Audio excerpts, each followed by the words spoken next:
Feel అయ్యేలాగా చేశారు. ధన్యవాదాలు. ఇప్పుడు గౌరవ ముఖ్యమంత్రి వర్యులు నారా చంద్రబాబు నాయుడు గారు మాట్లాడారు.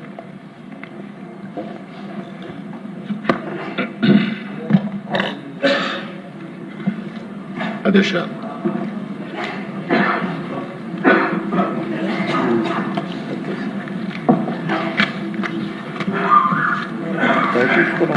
ఇప్పుడే ఉప ముఖ్యమంత్రి పవన్ కళ్యాణ్ గారు మాట్లాడారు. వారి మనోభావాల్ని, వారి ఆవేదన కూడా వారు తెలియజేశారు.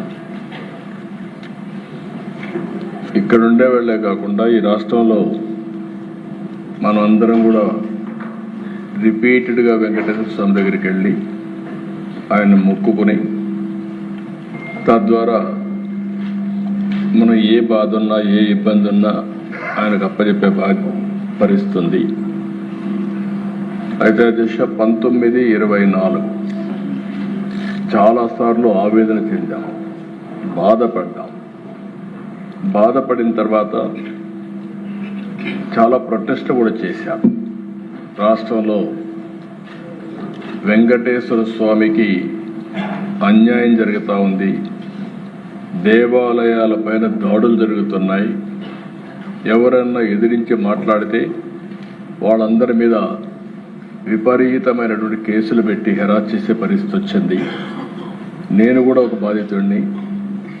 రాముడి తల తీసేస్తే అక్కడికి పోయి అక్కడ ఏం జరిగిందో వాస్తవాన్ని ప్రజలకు తెలియజేయాలనుకుంటే తిరిగి నా మీదనే కేసులు పెట్టే పరిస్థితులు వచ్చారు. అలాంటి పరిస్థితులన్నీ చూసాం. అందుకే నేను ముఖ్యమంత్రి అయిన తర్వాత మొట్టమొదటి సంతకం ఒక ప్రిన్సిపల్ సెక్రటరీని వేసుకోవాలి. అప్పుడే బిజినెస్ అంతా వాళ్ళు చేస్తారు. అది వేసిన తర్వాత రెండో సంతకం తిరుమల తిరుపతి దేవస్థానం ప్రక్షాళన కోసం ఈవోని నామినేట్ చేశాను. తద్వారా దీన్ని పూర్తిగా ముందు తీసుకుపోవడం కోసం ఆ రోజు శ్యామలరావు గారిని వేశాం. ఇప్పుడే ఉప ముఖ్యమంత్రి గారు అన్నారు, ఎన్డీఏ మీటింగ్లో నాకు వచ్చిన రిపోర్ట్, ఆ రిపోర్ట్ని బేస్ చేసుకొని ఆ రోజు ఎన్డీడీబీ ఏదైతే ఇచ్చారో ఆ రిపోర్టే నేను చెప్పాను. అక్కడి నుంచి జరిగిందంతా కూడా మీరు ఒకసారి చూస్తే ఈరోజు ఈ యొక్క సమాచారం అంతా కూడా ఇక్కడ ఉండే సభ్యులంతా కూడా మీరే కాదు, రాష్ట్రంలో ఉండే ప్రజలంతా ఆవేదనతో ఉన్నాం, ఆందోళనతో ఉన్నాం. అందరి మనోభావాలు కూడా దెబ్బతినే పరిస్థితికి వస్తుంది. నేను కూడా 45 సంవత్సరాలుగా రాజకీయాల్లో ఉన్నా. రేపు 28కి 50 సంవత్సరాలు అవుతుంది. అయితే మీరు గుర్తుపెట్టుకోవాల్సింది, నేను ఎప్పుడు కూడా వెంకటేశ్వర స్వామి మా ఇంటి కుల దైవం. ఏ కష్టం ఉన్నా బాధలున్నా ఆయనకి చెప్పి ముందుకు పోవడం తప్ప వేరే మార్గం లేదు. మళ్ళీ చెప్తున్నా, ప్రతిరోజు నేను ఒక 2 నిమిషాలు ఆయన ఫోటో పెట్టుకొని ప్రార్థన చేసి మంచి మనసునివ్వండి, మంచి పని చేయడానికి ఆశీర్వదించమని కోరుకుని అక్కడి నుంచి భారం అంతా దేవుడి పైన వేసి ఇంతవరకు పనిచేస్తూ వచ్చాను. అదే నా శక్తి. దానివల్ల నేను ముందుకు పోతున్నానని చెప్పి కూడా మరొక్కసారి మీ ద్వారా తెలియజేస్తున్నా. అందుకే అనేక సార్లు చెప్పాను, సాక్షాత్ వెంకటేశ్వర స్వామి నా మీద 23 క్లేమోర్ మైన్స్ బ్లాస్ట్ చేస్తే నన్ను కాపాడింది ఆ దేవుడు తప్ప, ఇది నాకు పునర్జన్మ తప్ప ఇంకోటి కాదు. అలాంటి నా జీవితంలో మీరు చూస్తే ఎప్పుడు కూడా వెంకటేశ్వర స్వామికి దగ్గరలో నేనున్నా. ఎంతో మా దగ్గరికి వచ్చి ఉద్యోగాలు కానీ షాపులు కానీ అక్కడ ఇంకోటి చేయాలంటే ఎప్పుడు నేను ఇల్లు కాలేదు. నేను ఇప్పటికి కూడా ముఖ్యమంత్రిగా ఉన్నా, ప్రతిపక్షంలో ఉన్నా, నేరుగా క్యూలో వెళ్ళి దర్శనం చేసుకొని వచ్చాను తప్ప ఇంకోటి కాదు. ఎందుకంటే మనం చేసేదానికి సేవ చేయాలి. ఆ సేవలో మనం ఉంటే రాష్ట్రానికి మంచి జరుగుతుంది, అందరికీ మంచి జరుగుతుంది. మనం ముందుకు పోతున్నాం అధ్యక్ష. నేను ఆ రోజు కూడా అధ్యక్ష మనందరం గుర్తుపెట్టుకోవాలి, నేను సిద్ధాంతపరంగా పోరాడాను. తీవ్రవాదుల సమస్యలో నేనేం పెట్టుకోవాల్సిన పని లేదు. నేను ఒక సిద్ధాంతపరంగా ఇది జరగదు, దీంతో రాష్ట్రం దేశం నష్టపోతుంది, కాబట్టి మీరు కూడా మెయిన్ స్ట్రీమ్ లేక రమ్మంటే వారు రాలేదనే ఉద్దేశంతో ఆ రోజు రాష్ట్రంలో ఉండే ప్రత్యేకమైన పరిస్థితులపైన పోరాడాం. కడాన నా మీద వాళ్ళు ఇచ్చేసే పరిస్థితి ఇచ్చారు. నేను ఆ రోజు ఏదైతే చెప్పానో ఈరోజు తుది దశకు కూడా తీవ్రవాద సమస్య చేరే పరిస్థితి వచ్చింది. అంటే నిన్న మనం చూస్తా ఉంటే టాప్ లీడర్స్ అందరూ కూడా సరెండర్ అయ్యే పరిస్థితికి వచ్చారు. దేశంలో కేంద్ర ప్రభుత్వం చొరవతో ఈ యొక్క నక్సలిజం కూడా మార్చి లోపల ఎక్కడా లేని పరిస్థితి వస్తుంది. అయితే అధ్యక్ష, ఇక్కడ ఒకసారి మీరు చూడాల్సింది, రాష్ట్ర ప్రజానీకం కూడా ఇప్పుడే ఆవేదన మీరు తెలియజేశారు.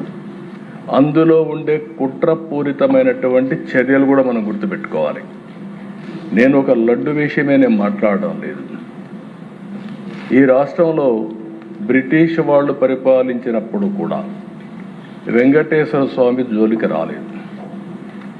అలాంటిది ఈరోజు ఒక లడ్డు విషయంలోనే కాకుండా అనేక విషయాల్లో ఏం చేశారో మనం ఒకసారి ఆలోచిస్తే మనలో ఉండే ఆవేదన, లేకపోతే మనం ఏం చేయాలనో బాధ్యత గుర్తొస్తుంది అధ్యక్ష. అందుకని దీంట్లో కుట్ర కోణం ఉంది, ఒక సిండికేట్గా ఏర్పడే పరిస్థితి వచ్చారు. ఇవన్నీ కూడా ఫారెన్సిక్ ఎవిడెన్స్లో చాలా వరకు ప్రూవ్ అయినాయి. దీన్ని ఏ విధంగా ముందుకు తీసుకుపోవాలో కూడా మనం మాట్లాడుకోవాల్సిన అవసరం ఉంది అధ్యక్ష. నెక్స్ట్ ఇక్కడ మీరు చూస్తే అధ్యక్ష, నేను అందుకే మహాపాపం అన్నాను. దీన్ని 59,71,000 కేజీలు ఈ యొక్క అడల్టరేషన్ జరిగింది. కల్తీ నెయ్యి వినియోగం చూస్తే 234,51,00,000 నిధులు ఖర్చు పెట్టారు. అదే కాకుండా ఆర్గనైజ్డ్ నేరంతో లడ్డు ప్రసాదం అపవిత్రం చేశారు. ల్యాబ్లకు కన్నుగప్పి టెండర్లు దక్కించుకొని, అంటే లీనియంట్వి లేకపోతే ఇది జరిగేది కాదు. 19-24 మధ్యకాలంలో మీరు ఒకసారి చూస్తే 20,01,00,000 లడ్డూలు కల్తీ నెయ్యితో తయారు చేశారు. అధికారులు, నిపుణులు, సిండికేట్ అంతా కలిసే ఇది జరిగింది. ఒకరొకరు కలిసిపోయారు. దీనిపైన 23/1/2026 సిబిఐ ఛార్జ్షీట్ వేసే పరిస్థితికి వచ్చారు. ఆ ఛార్జ్షీట్ కూడా నేను సుప్రీంకోర్టుకు మళ్ళీ ఇక్కడ కూడా 2 విషయాలు మనం గుర్తుపెట్టుకోవాల్సిన అవసరం ఉంది. ఈ కేసు ఏదైతే నా నోటీస్కి వచ్చినప్పుడు నేను ఆ రిపోర్ట్ బేస్ చేసుకొని అనౌన్స్ చేశాం. ఉప ముఖ్యమంత్రి గారు చెప్పినట్టు ఆ రోజు మేము అందరం కూడా ఆలోచించుకొని అనౌన్స్ చేశాం. అనౌన్స్ అంటే నేను చెప్పాను, అడిగితే కూడా నేను వివరాలు చెప్పాను. అది అయిన తర్వాత దీని మీద ఒక సిట్ వేయాలని మేము ఆలోచించాం. ఇలాంటివి పునరావృతం కాకుండా చేయడానికి ఒక సిట్ వేయాలని చెప్పి ఆలోచిస్తే దానిపైన ఛాలెంజెస్ సుప్రీంకోర్టు పోవడం, సుప్రీంకోర్టు దీని మీద అధ్యయనం చేసిన తర్వాత ఇది రాజకీయ కాంట్రవర్సీ ఉండకూడదనే ఉద్దేశంతో రాష్ట్ర ప్రభుత్వం, కేంద్ర ప్రభుత్వం అధికారులతో ఒక సిట్ ఒకటేసి సిబిఐ ఆధ్వర్యంలో ఎంక్వైరీ చేయమని ఒక సిట్ కాన్స్టిట్యూట్ చేసే పరిస్థితికి వచ్చారు. అంటే ఆ రోజు పోయింది కూడా అధ్యక్ష సుప్రీంకోర్టుకి వైఎస్ఆర్ కాంగ్రెస్ పార్టీ వెళ్ళారు. వాళ్ళు ఎంక్వైరీ చేసిన తర్వాత ఆ సిట్ అంతా ఫైనలైజ్ అయిన తర్వాత మొన్న కొన్ని రికమెండేషన్లని ఛార్జ్షీట్ వేశారు. అదే సమయంలో రాష్ట్ర ప్రభుత్వానికి కొన్ని రికమెండేషన్లు చేశారు. అంటే ఎవరెవరు అధికారులు తప్పు చేశారో వాళ్ళందరిపైన మీరు యాక్షన్ తీసుకోండి అని వాళ్ళు మాకు ఆదేశాలు సిబిఐ రిపోర్ట్ పంపించారు. అదే సమయంలో టీటీడీ కూడా ఇందులో కొన్ని కరెక్షన్ చేయాలి, అవి కూడా చేయమని ఇంకోటి పంపించారు. ఆ రిపోర్ట్ టీటీడీకి పంపించాం. చాలామంది అనుకుంటున్నారు ఇక్కడ మనమే చేస్తున్నామని. కాదు, 2 విధాలుగా ఉంది. సుప్రీంకోర్టు ఆధ్వర్యంలో జరిగినటువంటి సిబిఐ ఎంక్వైరీ, ఆ ఎంక్వైరీలో సిట్ వేసి సిట్ ఫైనలైజ్ చేసినటువంటి ఒకటి టీటీడీ ఏం చేయాలి, మనం ఏం చేయాలి, సిబిఐ ఛార్జ్షీట్ వేసి కోర్టు కూడా ఫైల్ చేశారు. నిన్న కోర్టు కేసింది నెంబరింగ్ కాకపోయినా మళ్ళా వైఎస్ఆర్ కాంగ్రెస్ పార్టీ ఆధ్వర్యంలో కానీ ఎవరైనా కానీ సుబ్రహ్మణ్య స్వామి గారు అడ్వకేట్ కింద సుప్రీంకోర్టులో వేసే ఫైల్ వేశారు. దీన్ని అడ్డుకునే ప్రయత్నం చేస్తే సుప్రీంకోర్టు చాలా స్పష్టంగా ఇందులో నథింగ్ రాంగ్, దీన్ని లాజికల్గా తీసుకుపోవాల్సిన అవసరం ఉంది. ముందుకు బొమ్మని వాళ్ళు వేసిన రిట్ని డిస్మిస్ చేసే పరిస్థితికి వచ్చారు. ఇప్పుడు చూస్తే అధ్యక్ష, ఆ సందర్భంలో నిన్న కొంతమంది నాయకుల యొక్క రిపోర్ట్లు కూడా నేను చూశాను. ఎందుకు మాట్లాడుతున్నారు మీరు యాక్షన్ తీసుకోమని, అంటే రాష్ట్ర ప్రభుత్వమే యాక్షన్ తీసుకుంటుంది అనే విధంగా కూడా మాట్లాడుతున్నారు. ఇది కేంద్రంలో సిబిఐ ఉంది, సుప్రీంకోర్టు ఆధ్వర్యంలో జరిగింది. రాష్ట్ర ప్రభుత్వానికి కొన్ని రికమెండేషన్లు చేశారు అధికారులపైన యాక్షన్ తీసుకోమని. అవన్నిటిపైన యాక్షన్ తీసుకోవడానికే వన్ మ్యాన్ కమిషన్ వేసి ముందుకు పోతున్నాం. నెక్స్ట్ ఇక్కడ చూసే అధ్యక్ష ఏం జరిగింది, నేను కూలంకుషంగా రాష్ట్ర ప్రజలందరికీ సిబిఐ రిపోర్ట్, మన దగ్గర ఉండే ఆధారాలు, లేకపోతే ఫారెన్సిక్ ఎవిడెన్స్ అన్నీ పెట్టుకొని ఒక బ్రాడ్గా ఇస్తున్నాం. కల్తీ కుట్ర ఏ విధంగా జరిగిందంటే 2020 జనవరి ఫిబ్రవరి టెండర్ నిబంధనలు మార్చి కమిటీ మార్చారు. 371 నెంబర్ రెజల్యూషన్తో నాణ్యతా ప్రమాణాలన్నీ తగ్గించే పరిస్థితికి వచ్చారు. ఆ తర్వాత మీరు చూస్తే 2022 మేలో బోలేబాబా సంస్థపై ఫిర్యాదు విచారణకు ఆదేశించారు. 2022 బీటా సియోస్టెరాల్తో నెయ్యి కల్తీ జరిగిందని CFTRI ల్యాబ్ రిపోర్టు వచ్చింది. ఈ రిపోర్ట్ 2022 ఆగస్టులో వచ్చింది. అది కూడా వచ్చిన తర్వాత ఆ బ్రీఫింగ్ టీటీడీ బోర్డు చైర్మన్కి చేస్తే దాన్ని ఆయన తొక్కిపెట్టే పరిస్థితికి వచ్చారు. 2024 కల్తీ నెయ్యి వ్యవహారంలో కీలక పరిణామం NDDB ఇచ్చిన తర్వాత ఇవన్నీ కూడా అందులో కూడా మీరు చూస్తే అధ్యక్ష NDDB రిపోర్ట్లో చాలా స్పష్టంగా రిపోర్ట్ కూడా నేను చూపిస్తాను. దానిపైన AR డైరీని బ్లాక్ లిస్ట్లో పెట్టడం, సిట్తో 2024 అక్టోబర్లో CBI సిట్ వేయడం, అందులో FSSAI వాళ్ళు కూడా చేర్చారు. మొత్తం కూడా ఇవన్నీ ఉన్నాయని 26 జనవరి మొన్నే 36 మంది పైన ఒక ఛార్జ్ షీట్ వేశారు. నెక్స్ట్ ఇది చూస్తే అధ్యక్ష మొత్తం ఏ విధంగా జరిగిందని చూస్తే ఇట్ ఈస్ వెరీ క్లియర్. నెయ్యి పాలు ఏమాత్రం లేని కంపెనీలు, అలాంటి కంపెనీలు కెమికల్ ఏ విధంగా తయారు చేస్తారు గాడ్ ఓన్లీ నోస్. అలాంటి కంపెనీలకు ఇచ్చే పరిస్థితికి వచ్చారు. 19 ఆగస్ట్ టెండర్ నిబంధనలు సడలింపు చేశారు. 250 కోట్లకు టర్నోవర్ తగ్గించారు. 4 లక్షల లీటర్ల పాల సేకరణ సామర్థ్యం కూడా తగ్గించారు. 250 కోట్లను తగ్గించారు. 4 లక్షల లీటర్లు కూడా తగ్గించారు. బోలేబాబా డైరీ మారిన ఆర్ష్ ఫ్రెష్ డైరీ, అక్కడి నుంచి ఆర్ష్ ఫ్రెష్ డైరీ ఒకటి వాళ్ళు తీసుకొని అర్హత లేదని ముందుగానే తేల్చారు. వీళ్ళు తేల్చిన తర్వాత 70,000 కేజీల నెయ్యి సేకరణకు టెండర్లు పిలిచి టీటీడీ పాల సేకరణ లేదని ఆర్ష్ ఫ్రెష్ డైరీ బిడ్ తిరస్కరించారు. అదే సమయంలో 2019 అక్టోబర్ 2019 డిసెంబర్లో 2% కేజీకి ₹5 కమిషన్తో శ్రీ వైష్ణవి మల్గంగా మిల్క్ సంస్థల్ని కోరిన ఆర్ష్ ఫ్రెష్ ఏ విధంగా కొల్యూడ్ అయ్యారనేదానికి దిస్ ఆర్ ఆల్ ఎగ్జాంపుల్స్. అక్కడి నుంచి 2020 జనవరిలో వైష్ణవి ప్లాంట్ను తనిఖీ చేసి ఉత్పత్తి సామర్థ్యం లేకపోయినా సిఫారసు ఇవ్వడం. ఫిబ్రవరి 2020లో నెయ్యి సరఫరా టెండర్లు నిబంధనలు భారీగా సడలింపు చేసి టర్నోవర్, అనుభవం, నెయ్యి తయారీ సామర్థ్యం లేకపోవడం వంటి అంశాల్లో మినహాయింపు ఇవ్వడం, ఎగ్జంప్షన్స్ ఇచ్చారు తెలిసి కూడా. 2020 మార్చి 27,200 కేజీల ఆవు నెయ్యి కొనుగోలుకి వైష్ణవి సంస్థకే సప్లై ఆర్డర్ ఇచ్చారు. 1 లీటర్ మిల్క్ సప్లై ప్రొక్యూర్ చేయని సంస్థకి ఇచ్చే పరిస్థితికి వచ్చారు.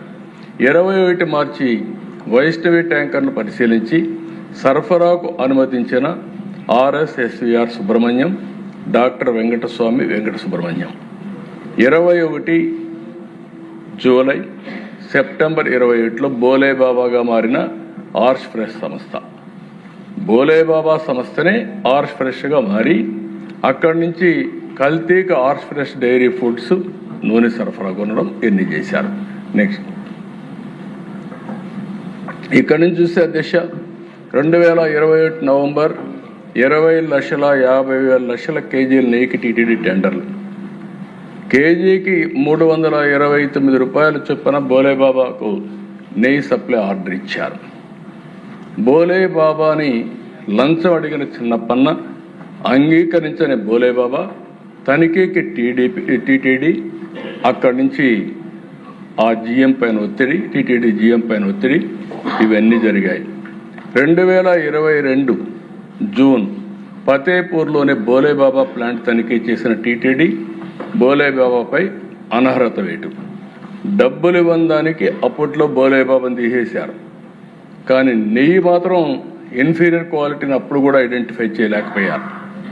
2023 ఏప్రిల్, 2023 అక్టోబర్ వైష్ణవి డైరీని కొనుగోలు టెండర్లో పాల్గొనాలని ఏఆర్ డైరీని సంప్రదించిన బోలేబాబా కేజీకి 3 రూపాయలు చొప్పున ఇస్తామని ఆఫర్. మళ్ళీ ఇక్కడ కొల్యూషన్. వైష్ణవి డైరీ ఏఆర్ డైరీని ఇచ్చేయడం, వైష్ణవి డైరీని బోలేబాబా ఇచ్చేయడం, ఇవన్నీ కూడా ఎంత కొల్యూషన్ కక్కుర్తుందో మనం అర్థమవుతుంది. అక్టోబర్ 2022 ప్రీమియర్ అగ్రి ఫుడ్స్తో డీల్ కుదుర్చుకున్న చిన్నప్పన్న సిబిఐ సిట్ విచారణలో వెలుగు చూసిన మనీ ట్రయల్. అంటే ఎవరు ఈ చిన్నప్పన్న? Chairman, PA. అదే మరిగా దిశ 2022 అక్టోబర్ బ్లాక్ లిస్ట్లో పడడంలో నేరుగా నెయ్యి సరఫరా నిలిపివేసిన బోలేబాబా, వైష్ణవి, మాల్ గంగా లాంటి షెల్ కంపెనీలతో టీడీపీ నెయ్యి సరఫరా. అదే మరి 22 ఆగస్టున సిఎఫ్టిఆర్ఐ నివేదిక తొక్కిపట్టిన అప్పటి టీటీడీ బోర్డు చైర్మన్ సుబ్బారెడ్డి. ఆయన దగ్గరికి ఇద్దరు పోయి వాళ్ళు క్లియర్, ఇది రివర్స్లో వస్తున్న దిశ. అక్కడి నుంచి మీరు చూస్తే ఫతేపూర్లోని బోలేబాబా ప్లాంట్ తనిఖీ చేసిన టీటీడీ బోలేబాబాపై అనర్హత వేటు. అక్కడి నుంచి బోలేబాబా, వైష్ణవి, ప్రీమియర్ అగ్రి ఫుడ్స్కి నెయ్యి సరఫరాలు కల్తీ అని సిఎఫ్టిఆర్ఐ నివేదిక. సిఎఫ్టిఆర్ఐ నివేదిక తొక్కిపెట్టినప్పటి టీటీడీ బోర్డు చైర్మన్ బ్లాక్ లిస్ట్లో పడుతూ నేరుగా నెయ్యి సరఫరా నిలిపివేసిన బోలేబాబా, వైష్ణవి, మాల్ గంగా లాంటి షెల్ కంపెనీతో టీడీపీకి నెయ్యి సరఫరా అంటే ఒక సిండికేట్ ఏర్పడి ప్రీమియర్ అగ్రి ఫుడ్స్తో డీల్ కుదుర్చుకున్న చిన్నప్పన్న అక్కడి నుంచి వైష్ణవి డైరీతో కొనుగోలు చేసి, ఇవన్నీ కూడా అధ్యక్ష మీరు గుర్తుపెట్టుకోవాల్సింది ఒక పద్ధతి ప్రకారం చాలా క్లియర్ కట్గా లాలూచిప్పటి చేసినటువంటి లూటి, దేవునికి జరిగినటువంటి అపచారం అని చెప్పి కూడా నేను మీకు తెలియజేస్తున్నా. నెక్స్ట్ ఇది అధ్యక్ష, ఇందులో మీరు రిపోర్ట్లో కొంచెం జూమ్ చేయండి.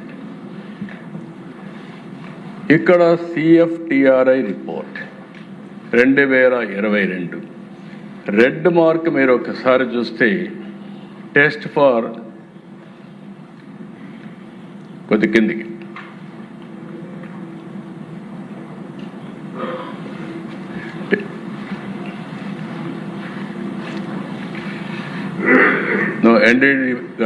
ఆ రిపోర్టే బ్యాక్ పేజ్ క్లియర్గా జూమ్ చేయమన్నా, కిందది లాస్ట్ది టీఎఫ్టీ అదే ఆ రిపోర్ట్. యా అక్కడ మీరు చూస్తే అధ్యక్ష ఏదైతే అండర్లైన్ చేశారో అది బీటా సిటోస్ట్రాల్ పాజిటివ్ అని వచ్చింది. అది వస్తే ఆటోమేటిక్గా ఇది కల్తీ నెయ్యి. కల్తీ నెయ్యి అని వచ్చిన రిపోర్ట్ తొక్కిపెట్టే పరిస్థితికి వచ్చారు. ఆ రోజు కానీ వీళ్ళు కానీ యాక్షన్ తీసుకొని ఉంటే కనీసం వీళ్ళ సిన్సియారిటీ, చిత్తశుద్ధి ఎస్టాబ్లిష్ అయ్యేది. అది కూడా చేయకుండా ఇది 2022లో చేస్తే అది కూడా చేయకుండా చేసే పరిస్థితికి వచ్చారు. అలాంటిది నెక్స్ట్ దిశ. నెక్స్ట్ ఇక్కడికి వచ్చినప్పుడు నెక్స్ట్ రిపోర్ట్, నెక్స్ట్ పేజ్. రెండోది దిశ ఇక్కడికి వచ్చినప్పుడు మీరు చూస్తే ఎన్డీడీబీ కాఫ్ ఇది 23 జూలై 2024లో వచ్చింది దిశ. ఈ రిపోర్ట్ వచ్చినప్పటికి మీరు ఒకసారి చూస్తే ఎగ్జాక్ట్గా మేము జూలై గవర్నమెంట్ ఫామ్ చేశాం. ఫామ్ చేసిన వెంటనే ఈఓ శాంపుల్స్ తీసి నాసి రకం ఉందనే ఉద్దేశంతో రిపోర్ట్ పంపించి ఎన్డీడీబీ పంపించారు. పంపించిన తర్వాత దిశ మీరు అక్కడ చూస్తే క్లియర్గా ఫస్ట్ సెకండ్లో మీరు చూసినప్పుడు S value equation for it suspected adulteration for 180 ఆ నెంబర్ వేసి 2019. ఇక్కడ 1కి ఈక్వల్గా ఏంటంటే soybean, sunflower, olive, rape seed, other things. 2కి ఎస్ వాల్యూలో మీరు చూస్తే కోకోనట్, పామ్ కెర్నల్. 3కి పామ్ ఆయిల్ అండ్ బీఫ్ టాలో. 4కి లార్డ్. 5కి వచ్చి టోటల్. ఇందులో క్లియర్గా దశ ఎనిమల్ ఫ్యాట్ ఉంది అనే విధంగా వాళ్ళు ఇచ్చిన రిపోర్ట్ని నేను చెప్పాను తప్ప నేను సొంతంగా చెప్పిన విషయం కాదు. అది భగవంతుడు నా దగ్గర ఆ మాట ఆ రిపోర్ట్ విషయాలు చెప్పించాడు తప్ప ఇంకోటి కాదు. దాని మీద ఇప్పటికి కూడా నేను చెప్తున్నా, ఈ రిపోర్ట్ని బేస్ చేసుకునే ఆ రోజు నేను మాట్లాడానని మరొక్కసారి మీ అందరికి కూడా విజ్ఞప్తి చేస్తున్నా. రాష్ట్రంలో ఉండే ప్రతి ఒక్క భక్తులకు కూడా ఈ విషయమే నేను విజ్ఞప్తి చేస్తున్నాను. హై లెవెల్ ఆఫ్ లూరిక్ యాసిడ్, అదే మరిగా మైరిస్టిక్ 4.5 to 5.5, ఇవన్నీ కూడా మీరు చూసినప్పుడు చాలా క్లియర్గా అడల్టరేషన్ జరిగింది. దీంట్లో కూడా మళ్ళీ మీరు బ్యాక్ వస్తే మీకు కొన్ని విషయాలు చెప్తాను. ఆ విషయం కూడా ఒక ఐడియా వస్తుంది. నెక్స్ట్ అదే దిశ ఇక్కడ మీరు చూసినప్పుడు రోజుకి 4 లక్షల లీటర్ల పాలు కొనుగోలు చేయాలని నిబంధన తొలగించారు. నెయ్యి నిష్పత్తిలో అనుభవాన్ని 3 ఏళ్ల నుంచి ఏడాది కుదింపజేశారు. రోజుకు 12 టన్నులుగా ఉండాల్సిన వెన్న తయారీ 8 టన్నులకు తగ్గించారు. డైరీల వార్షిక టర్నోవర్ 250 నుంచి 150 కోట్లకి చేశారు. సాంకేతిక అధ్యయనం, ఫీల్డ్ విజిట్కి పూర్తిగా మినహాయింపించారు. ఫుడ్ సేఫ్టీ నిబంధనల్ని పూర్తిగా నీరుగార్చారు. నెక్స్ట్ ఇది కూడా మీరు దిశ ఇక్కడ ఒకసారి చూస్తే ప్రధాన సూత్రధారులు పామల్ జైన్, విపిన్ జైన్, బోలే బాబా ఆర్గానిక్ డైరీ.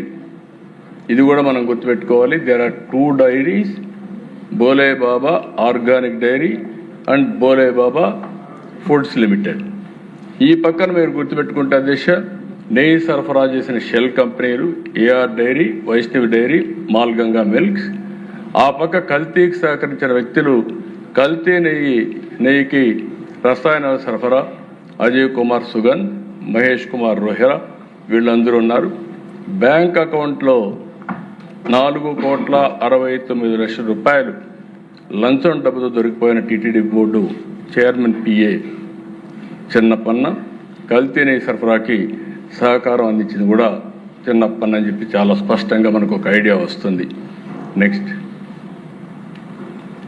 ఇక్కడ దిశ మీరు చూస్తే నకిలీలతో మకిలీ తప్పుడు ధ్రువపత్రాలతో నెయ్యి సరఫరా చేసి బిడ్లు బోలేబాబా వేసిన వ్యక్తి A1, A6, A19. తప్పుడు రిటర్న్లతో టీటీడీని ఏ విధంగా మోసం చేశారు, దాంట్లో రిటర్న్స్లో తేడాలు, ఆన్లైన్ ఫిజికల్ రిటర్న్ల వ్యత్యాసాలు, ల్యాబ్ నివేదికల ఫోర్జరీ, అపెక్స్ ల్యాబ్ పేరుతో ఫోర్జరీ నివేదిక, మాల్గంగా సంస్థ శాంపిళ్ళు ఇవ్వకుండా దొంగ రిపోర్టు పంపేయడం. ఇన్ని జరిగితే టీటీడీ బోర్డు ఈఓకి, చైర్మన్కి, బోర్డుకి తెలియకుండా జరుగుతున్నది కరెక్ట్ కాదు అధ్యక్ష. రాష్ట్రం మొత్తం ఎవరు దేవుని దగ్గరికి వచ్చినా ఆ ప్రసాదం తీసుకున్నప్పుడు ప్రతి ఒక్కరూ విమర్శించారు. నాణ్యత తగ్గిపోయిందని అందరూ మాట్లాడారు, ఎంతోమంది ఆందోళన చేశారు. కానీ ఏమాత్రం పట్టించుకోకుండా ఇవన్నీ చేసే పరిస్థితికి వచ్చారు. నెక్స్ట్ ఇది మీరు ఒకసారి ఇది ఇంపార్టెంట్ దిశ. అక్కడికి పోయినప్పుడు కల్తీ నెయ్యి ఎట్లా చేశారనేది, ఇవన్నీ కెమికల్స్. మనందరం కెమికల్స్తో నెయ్యి తయారు చేశారని మాట్లాడుతున్నాం. ఆ నెయ్యి ఎట్ట తయారు చేశారంటే మోనోగ్లిసరైడ్స్, లాస్టిక్ యాసిడ్. ఇది యానిమల్ వెజిటబుల్ ఫ్యాట్ నుంచి వస్తుందని, ఏదైనా కావచ్చు. ఈ 2 ఫ్యాట్లో నుంచి ఆయా కెమికల్ తీస్తారు. బీటా కెరాటిన్ రంగు కోసం, ఎసిటిక్ యాసిడ్ ఈస్టర్ వాసన కోసం, సింథటిక్ ఫ్లేవర్ నెయ్యిలా కనిపించడానికి, లబ్సా యాసిడ్ ఇది డిటర్జెంట్లో వాడతారు. అంటే అది కలిపితే ఆ నురుగు అవన్నీ రావడానికి. ఈ పక్కన మీరు చూస్తే అధ్యక్ష నెయ్యికి బేస్గా retired palm oil, palm kernel oil, palm oil, దానిపైన రసాయనాలు రంగు కనిపించకుండా మార్కింగ్ ఏజెంట్ వినియోగం, దానిపైన ఈ రసాయనాలు అన్ని కలిపి ఎమర్సీ ఫైర్, ఇవన్నీ కూడా ఒక ఆర్టిఫిషియల్గా నెయ్యి తయారు చేయడానికి ఎన్ని విధాల ప్రయత్నం చేశారంటే అన్ని విధాల ప్రయత్నం చేసి, అదే మరిగా మహాపాపం మహామోసం అని మేము పెట్టింది ఆగ్మార్క్ పరీక్షలో RM వాల్యూ కోసం ప్రమాదకరమైన రసాయనాలతో కల్తీ నెయ్యి. అంటే ఒక్క డౌట్ అధ్యక్ష మనందరికి రావాలి, ఎవడైనా దేవుని కోసం తక్కువ ధరకే ఇస్తున్నాడు అంటే మనం 4 సార్లు ఆలోచించుకోవాలి. దేవుని నైవేద్యం పవిత్రమైన నెయ్యితో చేస్తాం, ఆవు నెయ్యితోనే చేస్తాం. అలాంటిది ఇంత దారుణంగా తక్కువ ధరకు వస్తుందనే ఉద్దేశంతో అవినీతి కానీ కుట్రపూరితమైనటువంటి ఆలోచనతో కానీ ఇవన్నీ చేసే పరిస్థితి. ఇవన్నీ కూడా చూడండి అధ్యక్ష. నెక్స్ట్ ఇది ఏ విధంగా చేశారంటే టీటీడీలో సాంకేతిక నిపుణుల ప్రలోభం, ఫోన్లు ఇవ్వడం, బంగారు వెండి కాయిన్స్ ఆఫర్ చేయడం, ఇవన్నీ నేను చెప్పినట్టుగా అధ్యక్ష.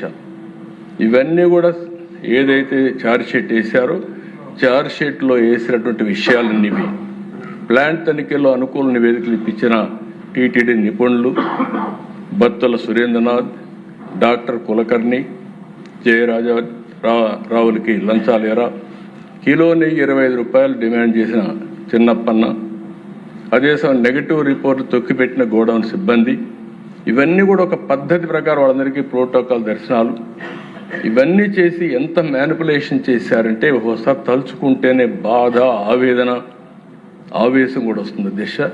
ఇలాంటివన్నీ చేసే పరిస్థితికి వచ్చారు. నెక్స్ట్ ఇది మీరు చూస్తే ఆధారం, వాళ్ళు సీల్ చేసిన ఎక్విప్మెంట్ మోనోగ్లిజరైడ్స్, ఎసిటిక్ యాసిడ్ డ్రమ్ములు స్వాధీనం చేసుకున్నారు.